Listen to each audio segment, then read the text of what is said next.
들어가요. 그래 실제로 지금도 있어요. 지금도 영등포의 모 요양센터인가 어디인가에 있는데 그 죽음을 체험하는 겁니다. 그래서 큰 홀에 실제로 사람이 들어가는 관, 그 관을 한 50개, 30개 만들어 놓고 그 방 전체가 이렇게 뭐랄까 장례식장보다도 더 축축하게 만들어 놓고 불도 좀 한두 개만 켜놓고 깜깜해요. 그래서 50명을 죽음에 대해서 설명하고 그 다음에 마지막 당신이 죽으면 어떤 마음으로 유언을 남길 거냐, 유언도 쓰고 유서도 쓰게 하고 그래서 절차를 다 걸쳐요. 그래서 이제 마지막 생애를 오늘 마치는 시간이니까 마지막 하고 싶은 말 있으면 한 마디씩 해라. 그리고는 다 죽으러 가는 거예요. 그래서 이제 체험을 하는 거죠. 그래가지고 가서 이제 가는데 50개 자기 남바가 있는 자기 관으로 들어가요. 그래서 쭉 이렇게 나열되어 있는 곳에 들어가서 각자 거기에 들어가서 들어눕지요. 들어누워서 마지막으로 생각할 게 있으면 마지막 정리해라. 생각을 정리하고 하고 싶은 말 있으면 또 한마디씩 해라.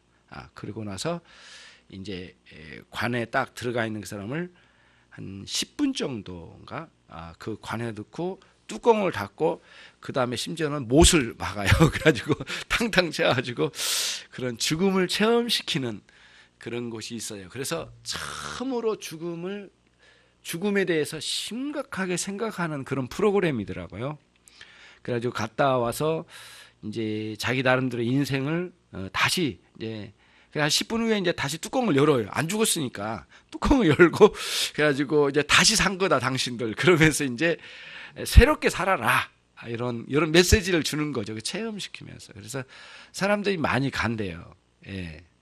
그렇게 해서 이제 그 인간이란 다 누구나 죽는 거니까 미리 죽음에 대해서 생각해보고 심각하게 자기 인생을 되돌아보게 한다는 거예요. 이렇게. 그렇게 해가지고 이제 뭐 아무렇게나 막 향락을 따라서 살던 사람들 마음을 고쳐잡고 또 욕심 많게 살던 사람을 내려놓고 누구와 원수 맺은 것도 용서하고 막 그런 살게끔 하는 그 죽음을 준비하는 것도 있고 자기 마음을 정리해 보는 것도 있다 이거죠.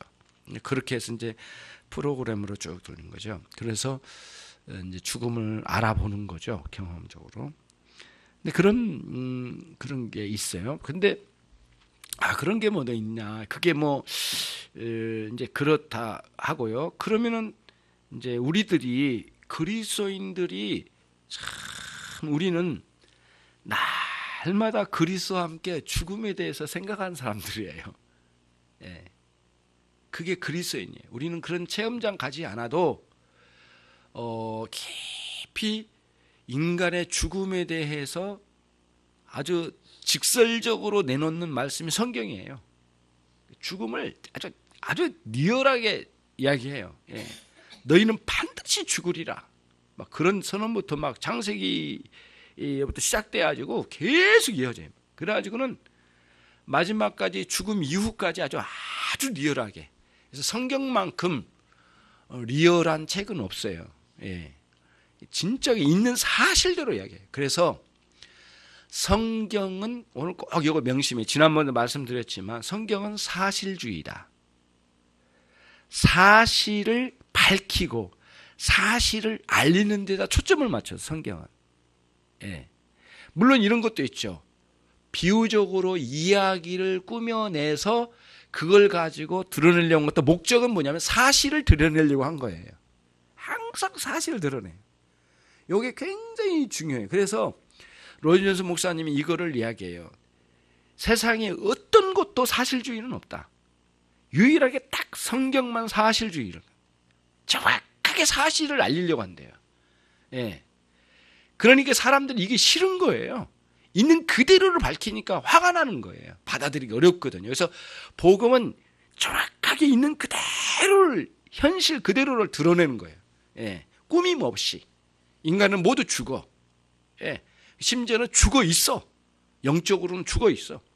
죽음이 기다려지고 이미 죽었어. 인류는 다 죽음 가운데 태어난 존재들이야. 이거를 아주 있는 그대로를 영적으로 쓰여진 내용이기 때문에 이해하기는 어려운 건 사실이지만 알고 들어가 보면은 정확하게 영적이거나 물리적인 문제의 모든 사실 그대로를 내놓는 게 성경이에요. 예. 요거를 전제로 해요. 예.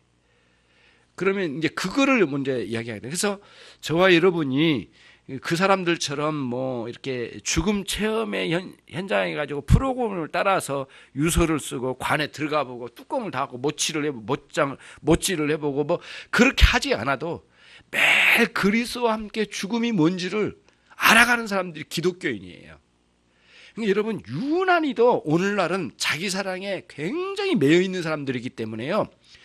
할 수만 있으면 죽음을 물리치려고 그래요. 예. 죽음을 생각하지 않으려고 그래요. 그러니까 기분 나빠. 죽음이라고 하는 거. 그래서 기분 나쁘니까 시체도 이제 저 한쪽에서 다 처리해. 집에 끌고 들어온 것은 용납도 안 돼. 그래가지고는 다 장례식장에서 한쪽에서 하거든요. 그러니까 갈수록 사람들은 자기 사랑의 본의로 살고 있기 때문에요. 앞으로 더욱더 그렇습니다. 그러니까 오늘날 죽음에 대해서 말하면 재수없다고 하고 기분 나쁘고 사람들이 짜증스러워해요. 그러나 현실은 죽음이 있거든요. 이미 죽음이 임해 있는 존재잖아요. 인간들은 다 죽음을 따라서 가고 있는 거고. 그래서 그런 걸 보는 거예요. 그래서 죽음의 의미를 계속 알아가는 거예요. 그래서 심지어는 사도 바울은 뭐라고 하냐면은 사실은 날마다 나는 죽노라. 그 죽음의 의미를 생각해요. 근데 그 죽음은 뭐냐면은 육적인 욕망을 따라서 하나님을 거슬려 싸우려고 하는, 대적하려고 하는 인간의 욕망이 십자가에 날마다 죽는데요. 날마다 죽어 있대. 예, 날마다 죽는데. 그게 이제 사도 바울이 진술한 내용이죠. 그래서 저와 여러분의 삶은 어떤 면에서는 날마다 죽는 생활이에요. 죽는 생활. 그런데 또 한편으로는 뭐냐면은 날마다 부활의 능력으로 사는 사람이에요. 날마다 사는 사람이에요. 그러니까 날마다 죽음도 경험하고 날마다 새롭게 사는 삶을 경험해요. 같이. 예. 그렇게 관체험을 하지 않아도 복음이라고 하는 가르침이 끝없이 우리에게 그거를 제시해 줘요. 예. 그러면서 아주 생동감 있게 우리에게 주어진 이 삶의 사명을 감당하면서 우리가 이제 주님 앞에 사는 거죠. 그래서 오늘 우리들이 매 주일날 우리들이 신앙 고백으로 사도신경을 해나가요. 근데 그 중에 하나가 뭐냐면 오늘 거기 중간에 보면은 십자가에 못 박혀 죽으시고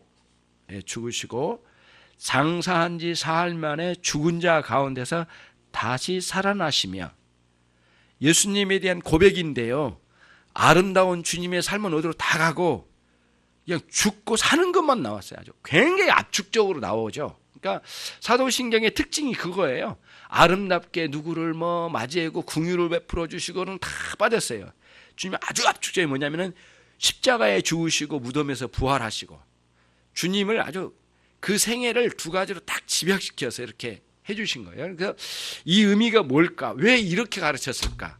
사도신경은 왜 이렇게 했을까? 고백을 할까? 그 의미를 이제 살펴가는 거예요. 육신문. 그리스도께서 십자가에 못 박히신 것은 사람들이 다른 방법으로 그분을 죽게 했을 때보다 더 깊은 의미가 있습니까? 시작.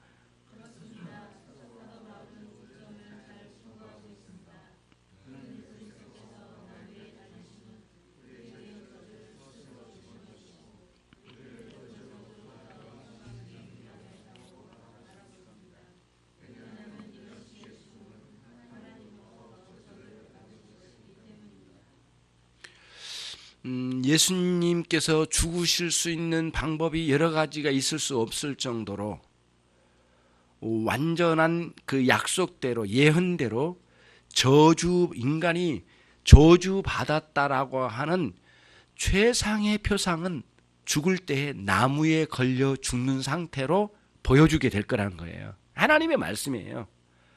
너희들이 저주를 받았다는 것을 보여줄 거다. 그 저주에 받았다라는 표시는 뭐냐면 나무에 걸려 죽는 것이 저주받았다는 것을 보여준 거다. 그래서 유대인들이 정권을 잡으면 자기 정적들을 죽일 때에 나무에 걸려 죽인 것을 굉장히 좋아했어요. 왜 그럴까요?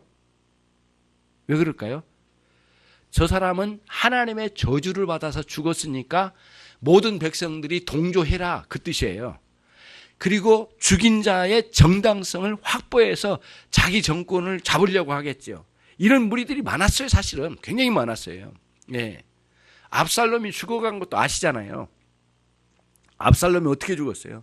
나무에 상투가 나무에 걸려가지고 머리를 이렇게 딱 묶었는데 이게 나무 딱 걸린 나무까지 걸렸어요. 뒤에서 전속력으로 달려오는 그 특전사와 같은 그 칼을 최고로 잘 쓰는 이들이 막 쫓아갔거든요. 그러면 결국에는 나무에 걸려서 비참하게 죽은 꼴을 보여줬거든요.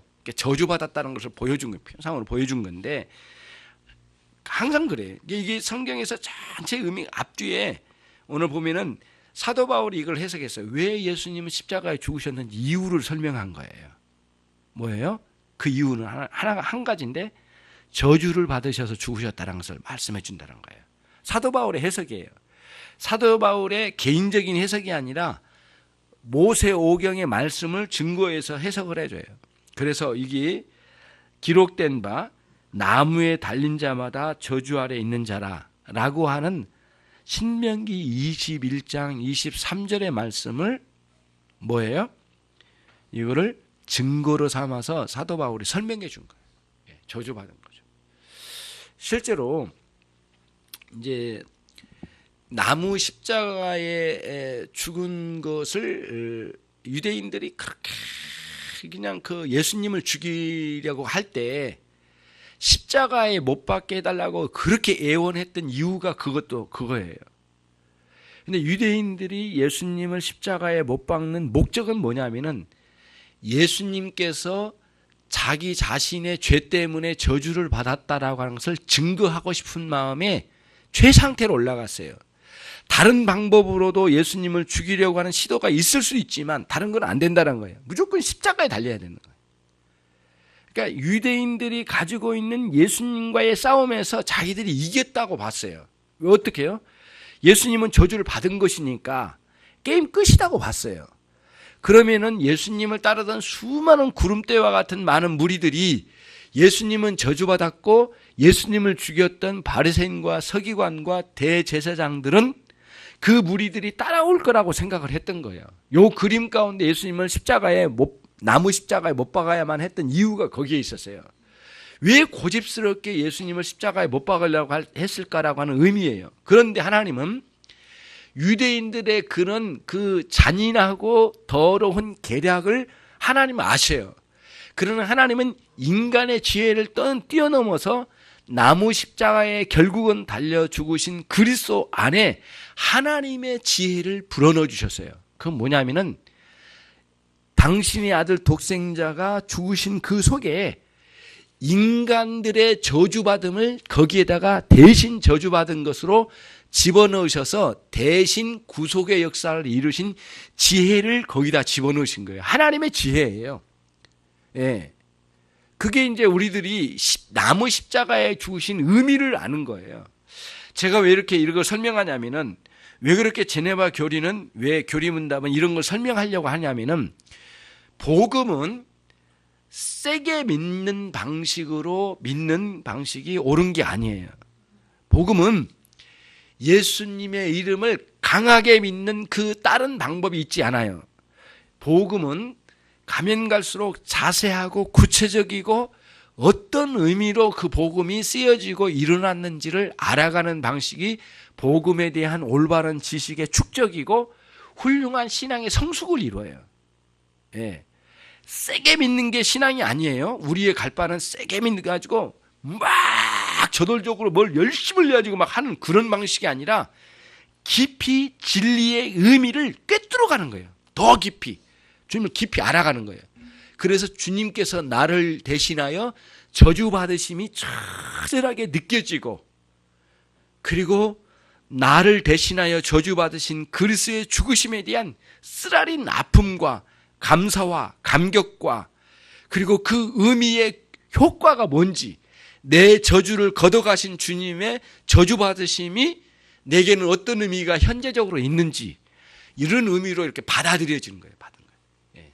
요게 이제 우리들이 가져가야 될 복음에 대한 우리의 태도이고 방식입니다, 여러분. 그거를 꼭 여러분 염두해 두셔요.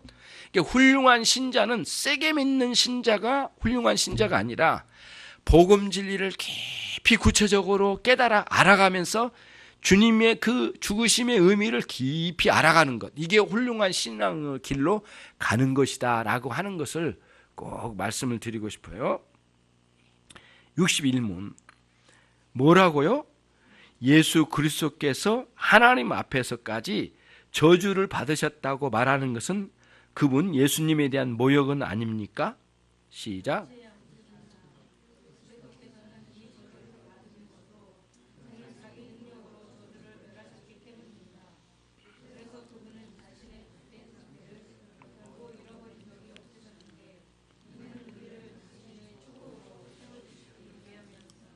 그렇죠. 그 증거는 부활로 나타냈죠. 그래서 십자가에 예수님 죽으실 때 엄청나게 혼란을 겪은 사람이 누굴까요? 제일 가까이 있었던 제자들일 거고요. 그 다음에 그 뒤를 따르는 그 예수님을 따르던 백성들일 거고 굉장히 혼란에 빠진 거예요. 예.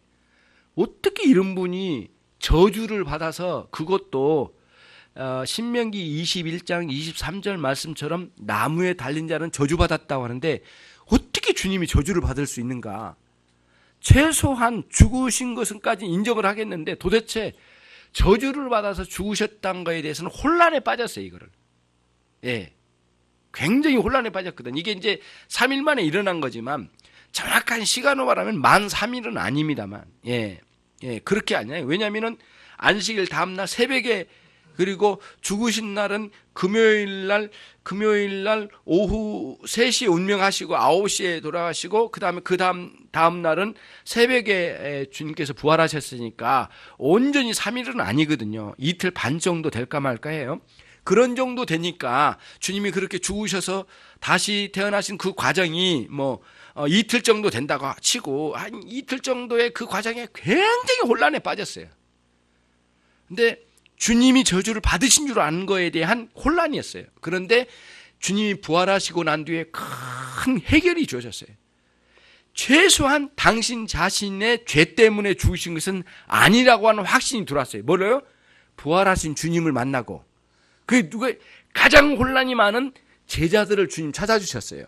그러면서 당신 자신의 죄 때문에 죽으신 것이 아니란 걸 알았어요. 그러니까 베드로가 사도행전에서 말했잖아요. 주님이 죽으신 것은 십자가에 죽으신 것은 당신들과 나의 죄 때문에 십자가에 죽으신 거다. 그래서 3일 만에 부활하신 거고 그분이 그렇게 비참하게 죽으신 이유는 당신들과 우리의 죄 때문에 주님이 죽으셨다는 것을 증거해내요. 너희들이 못 박은 그분은 너희들의 죄 때문에 대신 죽은 거다. 이런 표현을 써요. 그때 굉장히 가슴에 찔림을 받아서 사람들이 우리가 어찌할꼬 하면서 탄식하면서 회개가 터진 장면이 이제 사도행전 2장 3장에 나와요. 그래서 부활의 놀라운 사건은 그리스도의 십자가에 죽으신 의미를 밝히는데 중요한 단초 역할을 해요. 그러면서 3년 동안 가르쳤던 주님의 말씀이 틀린 게 아니라 모두 옳은 말씀이었다. 진리였구나라는 것을 알아요. 그리고 모든 말씀이 구약의 말씀과 연결시켜서 주셨기 때문에 구약으로 뛰어넘어가요. 그래서 구약의 말씀도 모두 옳은 말씀이었고 신약에서 주어진 이 사복음서에 주어진 말씀도 옳은 말씀이었다는 깨달은 거예요. 이 부활이라고 하는 위대한 사건을 통해서. 그리고는 사람들에게 능력으로 주어진 건 뭐냐면은 50일 만에 다시 뭐예요? 성령의 임하심을 통하여 그 말씀이 그냥 주어진 지식으로만 남는 게 아니라 능력으로 주어지는 역사가 일어났어요. 그게 생명력이 있는 말씀이 된 거죠. 이런 흐름으로 이제 갔던 거예요. 예수님의 저주받으심은 우리를 대신하여 저주받으심이고 예수님께서 부활하심을 통하여 당신에게 저주받은 것이라고 느껴지고 사람들에게 인식됐던 걸 모두 불식시키는 부활의 역사가 있으셨다는 겁니다. 62문. 그 뒤에 나오는 말인 장사대여를 설명해 보십시오. 시작.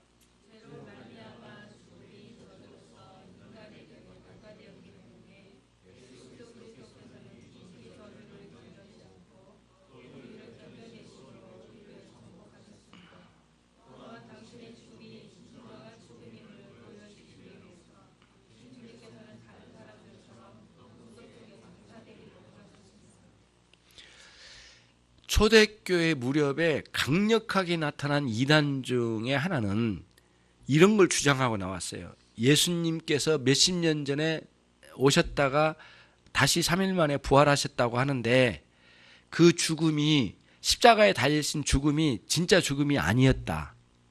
가짜였다. 그럼 어떻게 죽었냐? 3일 동안 기절했다가 다시 기절이 깨어난 거다. 이런 논리를 가지고 예수님의 죽으심을 부정하려고 했어요. 그런 이단들이 아주 횡행했단 말이에요. 그러면 무덤에서 묻혀서 3일 만에 태어나신 것은 뭘 증거하시려고요? 예수님의 죽음이 가짜 죽음이 아니라 완전한 죽음이셨다는 것을 보여주시려겠다는 거예요. 의도가. 무슨 의미인지 아시겠죠?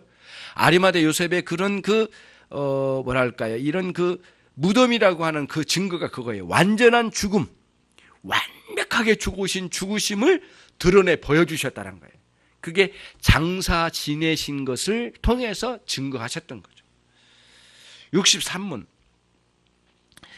그러나 우리는 죽는 일을 조금도 멈추지 않기 때문에, 이제 우리 죽음을 이야기한 겁니다. 지금부터는 이 그리스도의 승리는 우리에게 어떤 유익을 준다고 생각하기가 어렵지 않습니까? 다시 그렇지 않습니다. 시작.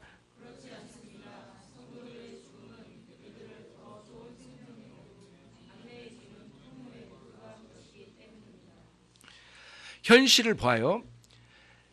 기독교인이 되고 그리스도와 함께 부활되었다라고 하는 선언이 있긴 하지만 실제적으로는 우리 육체의 죽음이 있어요. 우리 현실이. 그렇죠? 우리가 성도가 나중에 죽어야 할 때가 있는데 그 죽음에 대해서는 어떻게 됐냐 이거예요. 암울하지 않느냐. 그러니까 주님께서 대신 죽으셨다라는 것은 의미가 없고 우리의 죽음은 죽음대로 그냥 따로 떨어져 있는 건 아니냐라는 그런 의미예요. 근데 성경에서 일관된 건 뭐냐면은 그리스도께서 대신 우리를 위하여 죽으신 죽으심도 있으시고 대신 우리와 함께 부활하신 것까지 이미 선언되어 있어요. 근데 저와 여러분은 부활의 신앙으로 살고 있어요. 혹시 육체적으로 죽는 죽음일지라도 그 자체는 영원한 죽음이 아니에요. 잠시 죽음을 통하여 부활로 나가는 길을 가는 길목에 불과해요. 그러니까 성도의 죽음은 무엇이냐라고 질문을 한다면 그거죠. 우리의 신앙에 이 고난이 많고 죄가 많고 유혹이 많고 낙심이 많은 이 세상의 모든 육체적인 걸림거리들을 모두 떨쳐버리는 성화 거룩한 신자로 완성시키는 날이 저와 여러분 성도의 죽음의 날이에요. 죽음의 날은 모두가 개별적으로 주어진 그날은 성도들에게 있어서는 이 죄성을 모두 떨쳐버리는 완전한 성화의 완성을 이루는 축제의 날이에요. 축제의 날이에요. 영광스러운 날이에요. 그리고 그날은 주님과의 만남의 날이에요. 이런 의미로 우리들이 이 기독교인의 현실적인 죽음의 문제를 정확하게 이해하지 않으면 굉장히 어렵습니다. 이 부분이 혼란스럽고요. 그런 의미로 주어졌다는 거예요. 그러니까 우리 성도들의 죽음 그 자체 때문에 우울하고 그럴 이유가 없다는 거예요. 그리스도 안에 부활한 모든 성도들은 그런 의미로 주어진 겁니다. 63문 같이 읽습니다.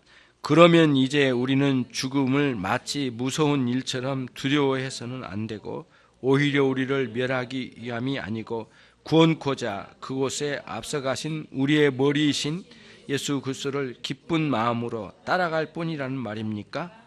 그렇습니다. 주님을 따라가는 기쁨으로. 그러니까 저와 여러분의 육신의 죽음은 그리스도를 따라가는 굉장한 또 다른 길이에요. 골목이에요. 그래서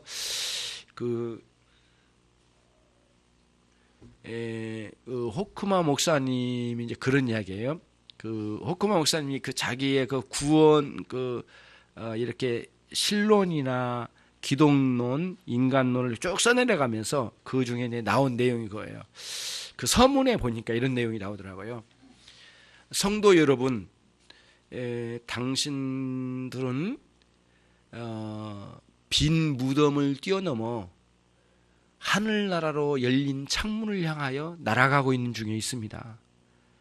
무덤에 갇힐 자가 아니라 비록 우리 육신은 무덤에 가둬놓지만 무덤에 묻혀있지만 우리는 어디를 빈 무덤을 뛰어넘어 하늘나라를 향하여 날아가는 존재들이다. 성도가 그런 사람이래요. 그러니까 성도의 죽음은 하늘나라로 가는 쪽문과 같아요. 그래서 그 문을 열고 하늘나라 입성하는 종들이에요. 그런 큰 그림을 가지고 있거든요. 그래서 앞으로 우리가 육체의 죽음이 기다려지고 있지만은 그것 때문에 우울할 일이 아니라 영광스러운 하나님 나라에 입성하는 아주 영광스러운 날이라고 하는 큰 신앙의 그림을 가지고 부활의 신앙으로 여러분의 어려움과 난관과 모든 상황을 이겨나가시는 그리스도인들이 모두 되셔서 주님 부르심에는 속히 응할 수 있는 저와 여러분이 되길 바랍니다. 결론이 있습니다. 그러면 영등포에 거기 죽음 체험실에 안 가도 되겠죠. 갈 필요 없어요. 그렇게까지 생각할 필요도 없고 더 죽음의 의미를 깊이 영적으로 생각하는 그리스도와 함께 죽음에 날마다 동행하는 삶으로 간다면 정말 부활의 신앙으로 더 깊이 살아가게 될 줄로 믿습니다. 기도하겠습니다. 주님 감사합니다. 연휴 기간을 통해서 또 여러 사람들이 타지로 떠나기도 했고 소수의 사람들이 모이며 또 함께 우리 자신들을 되돌아보았습니다. 사람들이 얼마나 죽음이 두려웠고 갑작스럽게 이루어지고 있는지 그걸 대비하려고 죽음을 준비하는 사람들이 여러 가지 생각들로 접근해 나가지만 복음에서 그리스도의 죽음을 통하여 우리 신자의 죽음을 알려준 것보다도 더 명확하고 사실적으로 이야기한 것은 없습니다. 주님만이 진정으로 우리의 존재를 가장 사실적으로 가르쳐주고 계시니 감사합니다. 거짓없는 복음 진리를 따라 일생 동안 살아가게 하시고 주의 거짓없는 가르침에 끝없이 감사하고 주님의 가르침을 뒤따르는 종들이 되게 해 주옵소서. 예수 그리스도의 이름으로 기도 올리옵나이다.